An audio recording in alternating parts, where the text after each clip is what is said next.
আসসালামু আলাইকুম দর্শক, আমি আজকে একটা বইয়ের রিভিউ দিব। বইটার নাম অহংকারী পৃথিবীর গল্প, লেখক ধ্রুবেশ। এই বইটা মূলত লেখা হয়েছে অহংকার নিয়ে। 7 ভাইয়ের এক বোন হচ্ছে পৃথিবী। 7 ভাই আর এক বোন পৃথিবী, এদের বাবা সূর্য।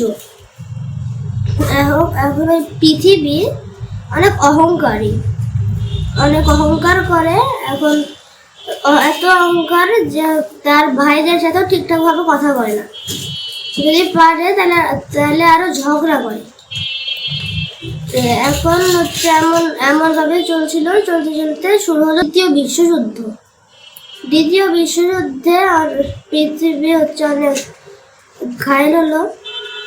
এখন তাও তার অহংকারটা কমলো না। এখন এমন হতে আবার শুরু হলো তৃতীয় বিশ্বযুদ্ধ। এই তৃতীয় বিশ্বযুদ্ধ শুরু হলো, তখন পৃথিবী আর হচ্ছে দেখার মতন ছিল না। যে সে তার অনেক খারাপ অবস্থা হয়ে গেল।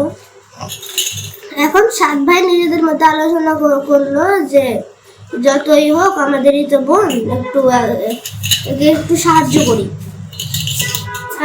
এই 7 ভাই পৃথিবীকে সাহায্য করলো। কেউ দিল বিভিন্ন রং, কেউ দিল মেঘ, কেউ দিল ঠান্ডা, কেউ দিল গরম।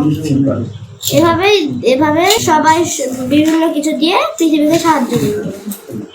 সাহায্য যখন করলো তখন ধীরে ধীরে পৃথিবী আবার আগের মতন হয়ে গেল।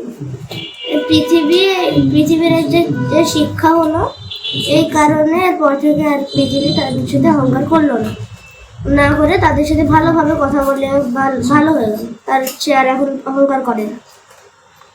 এভাবে হচ্ছে পৃথিবীর অহংকারটা কেটে গেল। এটা নিয়ে এই গল্পটা লেখা যে অহংকার করতে নেই। ধন্যবাদ।